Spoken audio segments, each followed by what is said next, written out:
joining with anyone else, colleagues from your office, and you're sharing a computer, if you could please let me know that in the chat pod as well so that we can take appropriate attendance. And at this point, I will be turning it over to back over to Charisse. Thank you so much.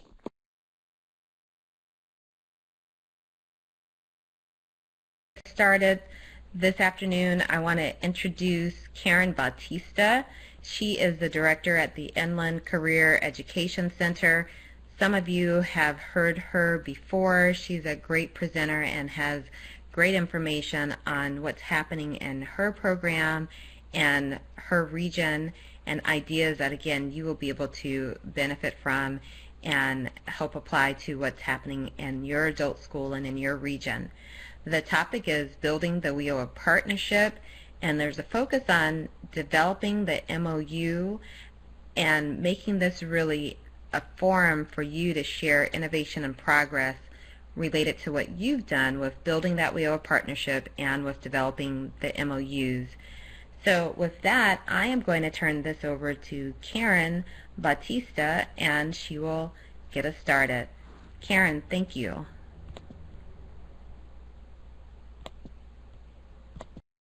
Hello, everyone. Good afternoon.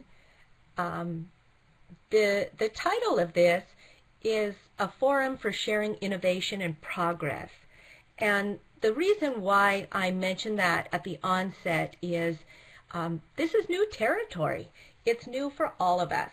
And it hasn't been done nationally. It hasn't been done at the state level, locally. And so all of us are embarking on something that is completely new. And in my opinion, the best way for us to learn during this process is to find out what each other's doing, what are the innovations that we're considering, and what are some of the challenges. And so I'm going to provide a bit of the background, but this mainly is a forum for participation. Hopefully everyone feels comfortable sharing, and really I want this to be participatory. Okay, let me see if I can go to the first. No, I'm having a little technical difficulty here. Maybe my assistants, oh thank you, put up the overview. So this is an overview of the webinar. What are the new goals of the California Workforce Development Strategic Plan? And as we know, this is based on federal law, WIOA or WIOA. Who are the partners of this statewide plan? What are the benefits to the partners? And the role and responsibilities of the partners? And then at the end, we will provide some opportunities to share your innovation and progress. What resources are available to you? I believe that all of us received an email from California Department of Education on March 14th from our state director, providing us with some resources and encouraging us to accept the call of assisting in the development of a local MOU or Memorandum of Understanding with our local workforce partners. We received, along with that email, an attachment, a few attachments. One was a 10-page PowerPoint presentation. Another was an 80-some page PowerPoint presentation. And then we also received a list of Title II AFLA providers across the state. And so these three resources definitely are what many of us started with. Many of us also knew that there was a change to the federal law, the new WIOA law, and that also became a resource. And I think in addition to that, we have resources in our midst. We have other adult school principals to whom we can reach out, and we can let them know that we would really like to hear about their experience and we can bounce ideas off of them. We also have our consortium project directors. Many of these project directors have direct experience working across the state, whether or not in Title II capacities or community college capacities or as consultants. These people are very knowledgeable. And other partners might be partners that we have in our local community. Other nonprofit providers whom we've written grants with, who are also maybe have a seat at the table for workforce development and have some experience with workforce development. And so I think it's important for us to realize there are several resources available to us. And the last slide of this presentation will have some PDFs for you to be able to download. So what I did recently was I read through the PowerPoint presentations, and I wanted to synthesize the information into some core messages. And one of the core messages from the materials that we were provided is that there will be a refocused one-stop career center delivery system. And it is very clear that this delivery system is supposed to be focused on skills development, attainment of an industry recognized or industry relevant credential or degree, and that there is to be a prioritization of career pathways in high demand sectors. Now, when we say one-stop career center delivery system, this is a term many of us are familiar with, the one-stop centers. However, there is a new term, the AJCCs, or America's Job Center of California. And so in a lot of the material, you may be seeing AJCC. Another core message from the materials is that this system will create a seamless, customer-focused service delivery network. And by seamless, it is meant that it will be very difficult, or should be very difficult, for the customer to determine which arm of the system is providing the services. Because, once again, these services should be so customer focused that the customer should not have to worry about the integration of services. This will enhance access to the services.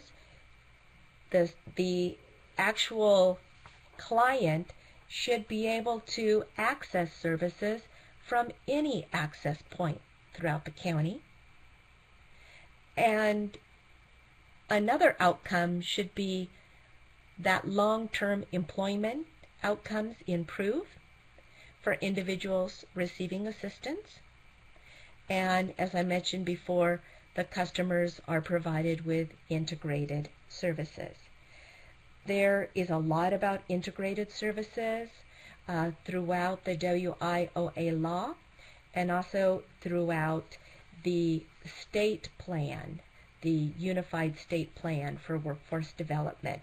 And one of the key goals is that the new system reduces duplication of effort.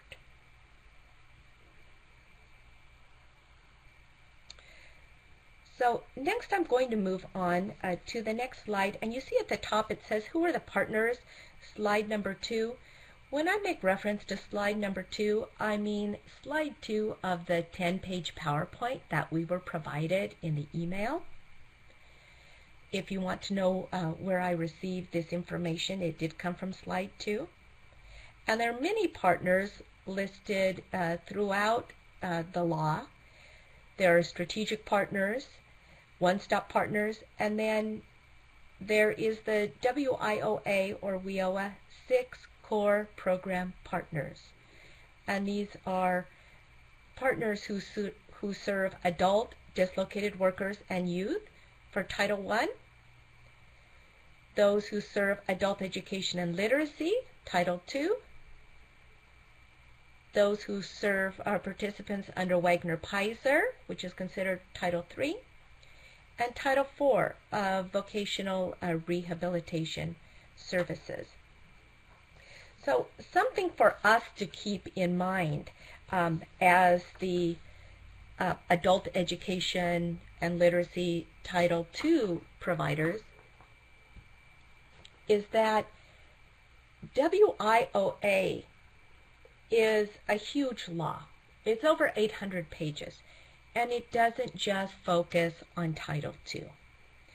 And sometimes for us in adult education, when we hear WIA or WIOA, we think of our Title II portion, the Adult Education and Literacy Grant. And this is really much bigger, much larger, and so we have to kind of check ourselves when we hear Title II, Adult Education and Literacy, and remember that this law and the expectations mean something to us, but we are a new partner at the table with WIOA in this new system. In the next slide, designing the system and center as a value add for one-stop partners and partner customers. This comes from slide 5 of the 10-page MOU. Partner programs are system members, and partner programs are center customers. This is mentioned on slide 5. There are many examples given of benefits that partners should expect from membership. Number 1 is system affiliation, participation, collegiality, and leadership. This being part of a larger collaborative system is definitely going to be a benefit to our membership. Number 2, better program outcomes and performance with more partners and improved services that should lead to better outcomes and greater performance. Number 3, an expanded customer base and expanded services for customers. Number 4, more appropriate referrals and follow-through. Number 5, support for program operations and increased staff training. As I mentioned before, a key part of this is being able to focus on customer service, and along with that will come an increased capacity for delivering customer service along with staff training for all members, so that the excellence in customer service delivered by one point of access or one partner should be the same level of excellence at another part. So next we move into an opportunity to chat on 2 questions. The first is, has your workforce system reached out to you to determine the scope of services your program provides? And then question 2 is an if so, when did your workforce system begin work on the new WIOA focused partnership? And so I really would like to encourage you to answer one or both of these questions so that we can hear from the field what is going on in your local area. Now, remember that we only began to receive the email and from CDE, I believe that was in mid-March, and so there has not been a lot of time spent developing this unless you were in an area that perhaps was very forward-thinking and began this months ago. So thank you, Paula. I see that she shares that she's been meeting with partners at the county level since April. Wonderful. and that they've reached out to find out what she does in support of Title II. And I'm seeing, oh wow, we're getting a lot of response. I'm so glad. I'm going to see if I can share with you what some of the participants are saying. That Laura shares that her consortia reached out to the Workforce Development Board, and maybe a little that one of the representatives did come to the meeting, but they're still in a delay for the MOU. I also see that Sam has reached out in his area to someone and awaiting further steps. And here we have a CBO who's not been contacted by Workforce Development, and they were told that right now they have other partners at the table, at least the required partners. Yeah, very interesting. When you start to look at the law, it can get a bit confusing as to who the required partners are, who optional partners are. I will tell you, in the case of my adult school, we have reached out to a CBO, and we've started working independently with a CBO because we have so much that we can collaborate on independent of the MOU.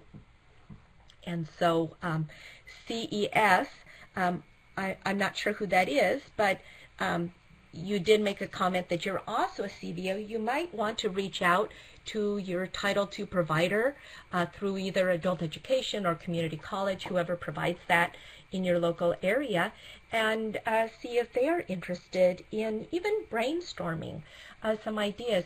I am finding the CBOs are so knowledgeable about workforce development. They're so knowledgeable about supportive services, and we really have a lot that we can learn from them.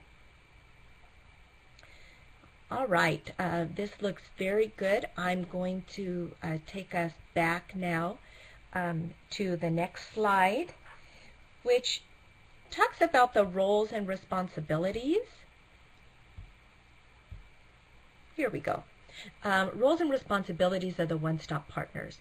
So it is very specific that Title II providers must provide access to our programs through the one-stop system, that we are to use a portion of our funds available for program and activities to maintain the one-stop delivery system, including payment of the infrastructure costs of the one-stop centers. And I'm going to stop here for a minute.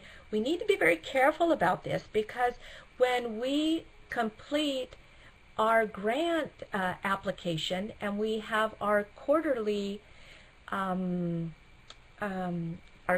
reports that we submit, it's very easy for us to get confused about the cost that we are submitting through the AFLA grant. That is separate from the payment of infrastructure costs of the one-stop centers. And that may be a point of confusion for some people when they see some of the language. But we need to remember that with the state plan, when it addresses Title II, we are one part of the grant. Enter into a local memorandum of understanding with a local board relating to the operation of the one-stop system, and participate in the operation of the one-stop system consistent with the terms of the MOU, Memorandum of Understanding, the requirements of the Title II, and the requirements of the federal laws authorizing the program or activities. And so here is your third question. How has your workforce system solicited the needs of your program? So are they asking you what needs you have under WIOA? How have the requirements for your program changed?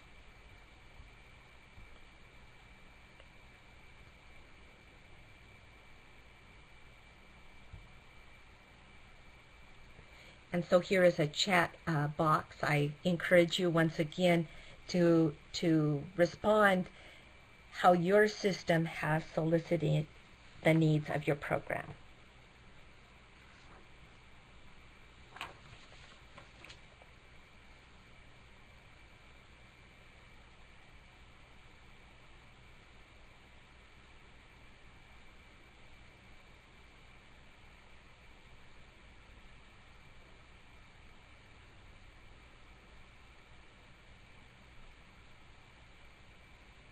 Okay, I see that a lot of people are typing. I'm not seeing exactly what is being typed.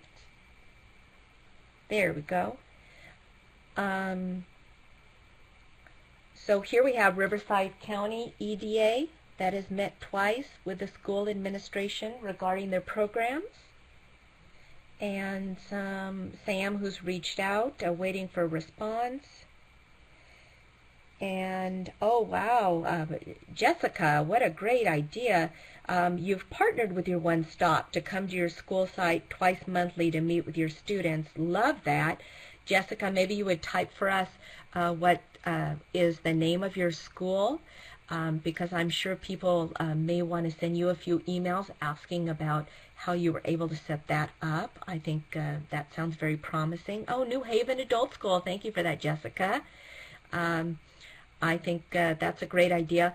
I think something we have to remember about this whole process is that we too have a responsibility, and it's our responsibility to let our partners know that we have questions. We have certain assumptions that we've made already just by reading the language of the PowerPoints and the language of the law, and that many of us are struggling with the expectations of the new WIOA. And I think many of us are also struggling with the expectations of the outcome, and we want to be successful. We want our students to be successful. And so we need to be very upfront about how we're feeling about the new WIOA, because I'll promise you, each one of our partners also has their own assumptions and their own questions and uncertainties that they're dealing with. Great. CES is letting us know that they currently work with several one-stops, started long before they were required, wondering if they need a formal MOU. I think only your organizations can answer that. I know that our organization has several MOUs, even if it's a referral MOU that we're going to refer students to another organization, we draft an MOU.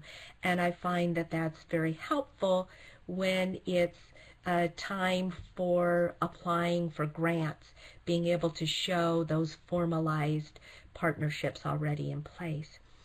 In the next slide, it talks about each MOU needing to not only be a tool, but be the visionary plan for how the local board and the partners are going to work together. And there are three major components of the MOU: shared customers, shared services, and shared costs. For phase one, the local boards are expected to work with all of the required and optional partners in their local area to develop an agreement regarding the operations of the local one-stop system as it relates to shared services and customers. And these MOUs are to be completed no later than June 30th. So now that brings the fourth question: is your workforce system on target to meet the June 30th deadline? This is a very tight deadline. If you think of the task at hand, it's incredible the number of partners who need to sign on to this MOU, and trying to find language that everyone is agreed upon to use. Oh, wonderful. I see that Riverside Adult School is on target. And I see from New Haven being concerned with the language regarding sharing of costs. I think that is concerning to everyone. I'm seeing some questions here. How firm is the deadline? That's a very good question. I wish I had an answer for that. I think we all need to do our best to see if we can get the MOUs in place by June 30th. And should that not happen, I'm not sure what happens on July 1st.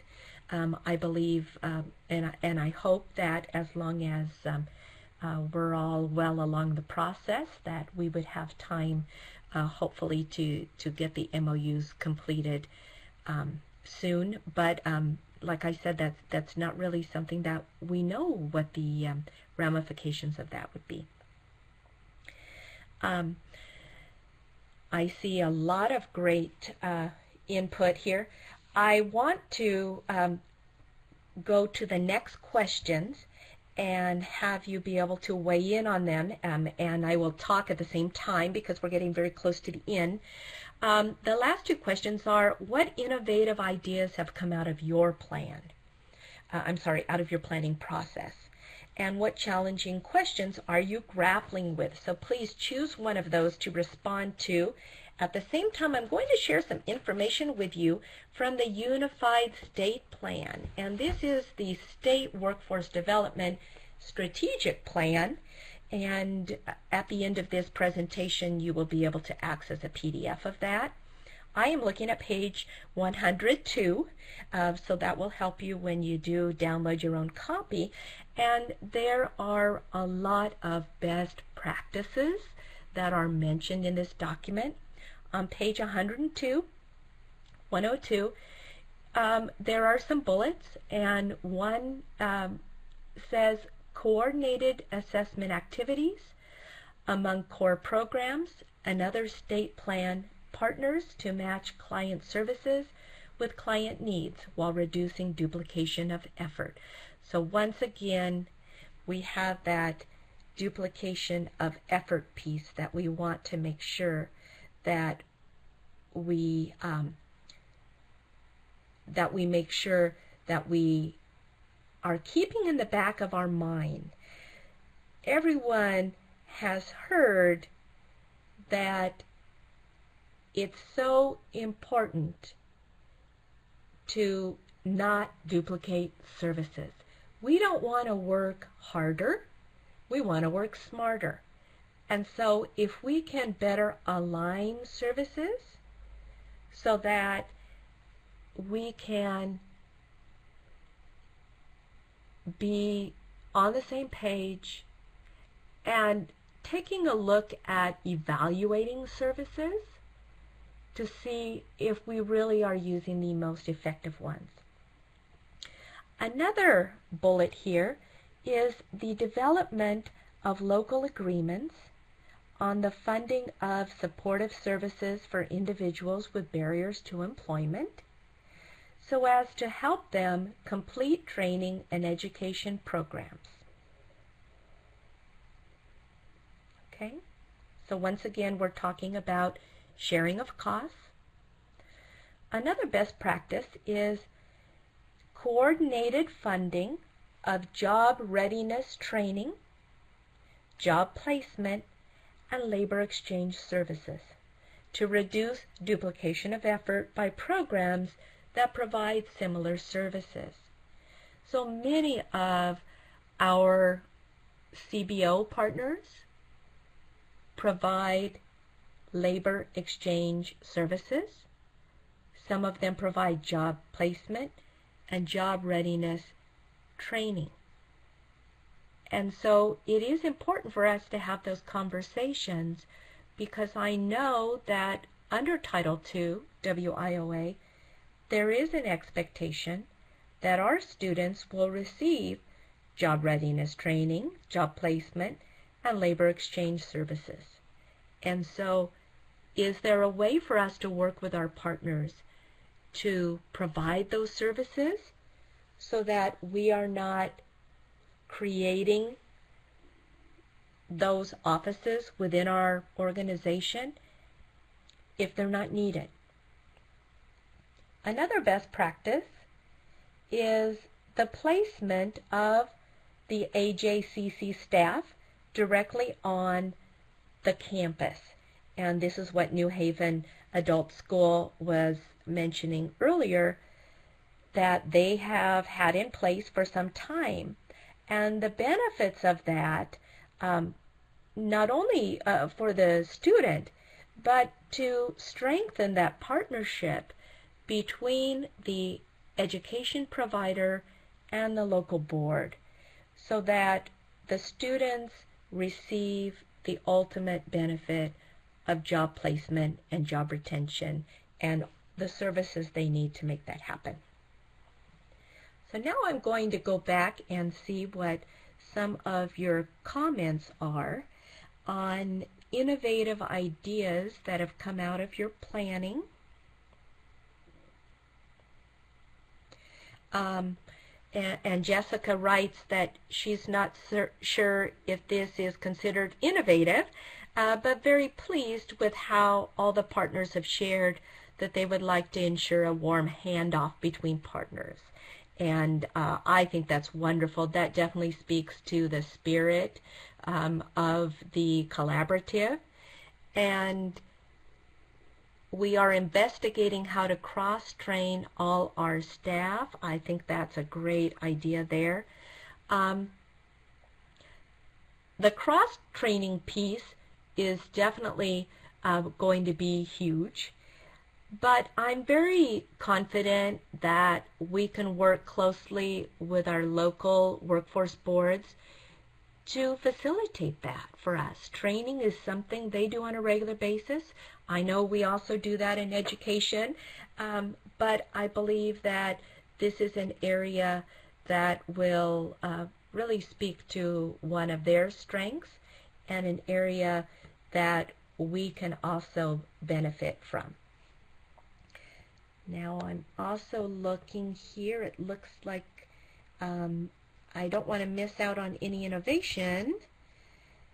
I only see Jessica's response there. So I'm going to move over to the challenging questions. What challenging questions are you grappling with?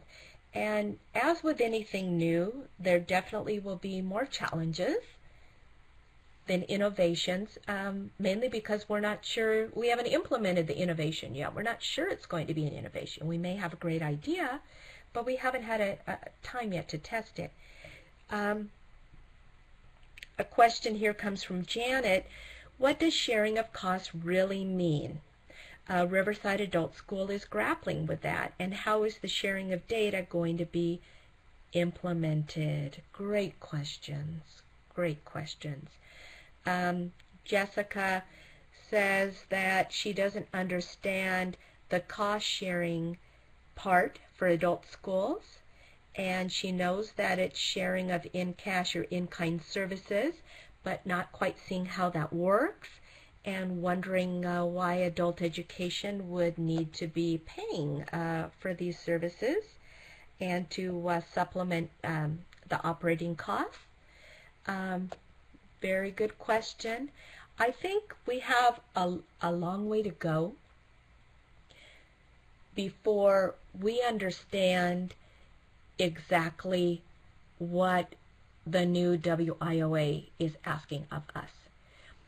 And I think it will be very beneficial for us to meet regularly with our workforce development partners, maybe even having some meetings with them one-on-one, one organization to another, and talking through what you see the needs of your organization to be and what those items may cost. I think at the end of this, theoretically, we should not be paying more if we're leveraging services. And maybe that is part of the spirit behind the new law. Paula Miller chimes in that the cost sharing aspect has many of us concerned, and there's not much way in a definition of cost sharing. I have seen some definitions of in-kind, and at first that made me a little concerned because we also have the definition from the AFLA grant of in-kind services, and I would just caution you to don't get confused like I did, wondering if that was the same in-kind, and definitely it is not the same in-kind. Our workforce partners told me about that expectation. Back over to innovative ideas. Kim shares with us that San Bernardino County is looking into an electronic referral process. Technology is throughout the WIOA law. It's also in the State Unified Plan that we need to take advantage of technology. Now, I'm the first one to tell you that technology is great when it works, and when it doesn't, you better have a plan B. But I think we do need to move in that direction, especially when we have become so reliant on email. We don't want the referral of a client to sit in someone's email inbox and they didn't happen to come to work that day, or they're getting a new computer, or their internet was down, and that was the only way that anyone would know that there was a new client waiting for a phone call. We really don't want to fall into that. So we certainly need to be very conscientious about whatever system we employ. I know that within our discussions with workforce development, we are looking at perhaps using a system that already exists, something that workforce development is already using, and they can either teach us how to use it, or they can help us build some parts that would connect with it. There is a comment here from John that we're struggling with data sharing. Oh yes, that is very, and a common referral form, a common referral system. That is very, very difficult to find.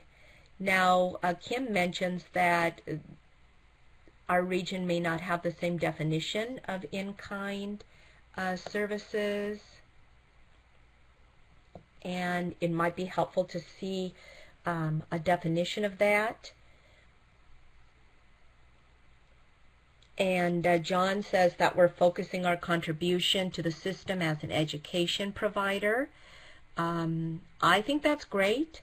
I know that for our workforce meetings, when I mentioned, when I asked the question if that was the in-kind contribution that workforce development was looking for, it was a yes and maybe more type answer. And so I think we need to continue to have those conversations so that we can be really clear about what is needed by each partner. And Kim also mentions on the challenges, we would like to be able to share data from our adult school data system into CalJobs data system. I think that's a great idea. Now, I do know that our workforce development partners, they may not want to put all of our students into their system.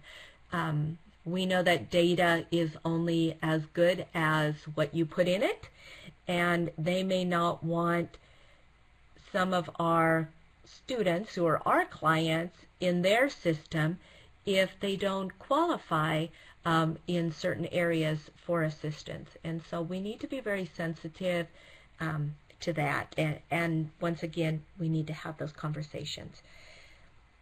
And under innovative ideas, John mentions that his organization will enter the MOU, or actually the AEBG consortium will enter the MOU on behalf of the adult ed providers and engage in cross-training and that the consortium is putting navigators at the one stop. Now, I think that sounds very innovative. We know that our students need navigators sometimes even within our own school system to get from the front desk to the office where they're trying to receive services. And so I think that's a great idea, being able to have navigators at the one-stops to connect students. And then, of course, that type of cross-training has got to be extremely valuable, and maybe that type of cross-training could even be available to personnel, support personnel in the offices on the school sites, on the campuses. Great idea. There are also more best practices mentioned in the Unified State Plan. And on page 104, there are more bullets, and it says that these are recommended relevant best practices that may include but are not limited to the following. And there are 4 best practices here. One is aligning basic skills coursework with career pathways programs and adopting contextualized learning practices that combine basic education and skills coursework with CTE coursework. And I know that many of our schools have piloted programs that provide contextualized learning as part of a career pathway. Another bullet point of a best practice is braiding resources from WIOA Title I adult and youth programs with WIOA Title II programs to provide supportive services to those attending basic education and skills programs so as to facilitate both course and program completion.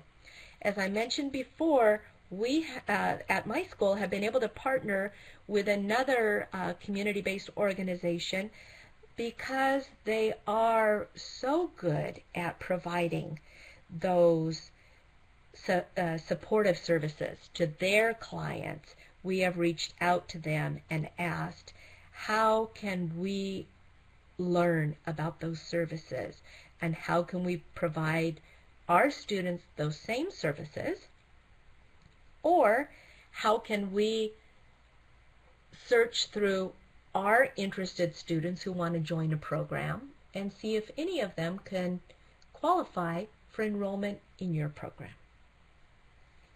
And this is following the spirit of not duplicating services.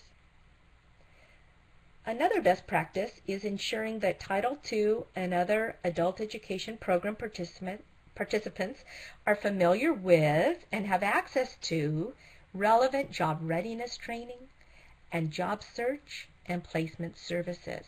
And I like the way this is worded because we have realized within our own school, even though we have many career training programs, we have Title II program participants who are not familiar with the courses we offer. And we can do a much better job of that. Perhaps we need navigators within each department to be able to gain access to that information for our students in other departments. And the 4th best practice is ensuring that Title II and other adult education program participants are familiar with and have access to opportunities to enter post-secondary education programs. And that would mean that our program participants are finding out about post-secondary educational opportunities while they're still in the program. We don't want to wait until they're finished or 1 month away from being finished. We want this to be motivational for them. We want them to know about their options. We want them to be building a career plan while they're still in our program and while they're still meeting their weekly educational assistance needs. So these are a few of the best practices. I am going to go back to the presentation, and the final slide here, as I scroll to it, I found a graphic that really resonated with the experience that I think many of us are probably having. And it is about 3 different kinds of working together. There is coordination, where we have shared interests, but there already is a process and we need to achieve a goal, and let's work together and get it done. And then there's the next level of achieving cooperation. And to achieve cooperation, there may be a partially defined process in place, but through working together, we can create something better that perhaps is more efficient and meets everyone's needs without duplication, and perhaps capitalizing on each other's resources so that cost does not become an issue. And then there is a movement to collaboration. And if you look in the lower left-hand corner, it says collaboration is required when dealing with the unknown and divergent points of view. And I think that collaboration is where eventually we're going to be able to see the best results. When I looked at this slide, I thought, well, I see the 3 levels of working together. I see the 3 levels of partnership. And maybe there's the level that I desire, that we all desire. Maybe there's the level at which our partnership stands today. And then there's the level where our partnership could be 6 months from now. And we really need to ask ourselves, what would it take on our part to move the partnership we have right now to being at a level that we desire, so that 6 months from now we can look at the system that we're creating together and say, wow, you know, this really is a new system. It works better for our students. It's less duplication of effort, and we're achieving outcomes like we never imagined. And so what I leave you with is thinking about the kind of partnership you have today and the kind of partnership you could achieve if you do your part as an active participant over the next 6 months.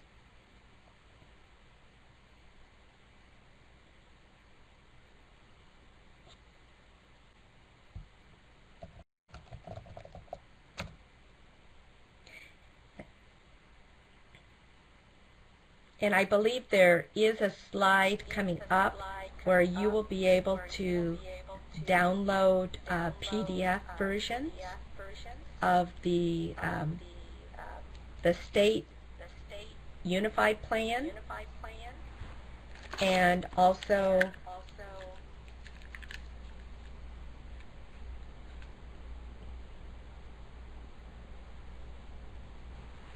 Karen, I think we lost you there, but I want to make sure that everyone knows how much we appreciate your information, and all of the materials and resources that you've provided are here in the bottom right-hand corner. The PowerPoints that you're referring to, along with some handouts related to the MOU process, It's been really, really a great webinar with lots of ideas shared.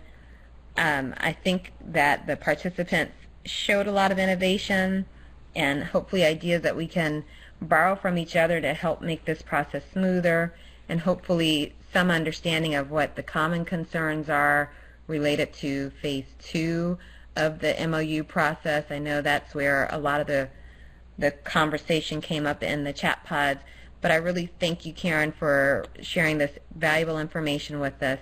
We appreciate it. Thank you to everyone who participated, and there will be a survey. Jennifer has provided the link for the survey in the general chat pod for everyone. So we ask that you will complete that survey and give us your feedback as well. And then, Jennifer, I believe you're going to leave the room open just a little bit longer in case folks are still getting the files saved to their computer. Thank you again, and have a great afternoon. This is our last webinar of this school year for the Admin Forum webinars, but we will start again in the fall, and we hope to see you there. Thanks so much. Bye-bye.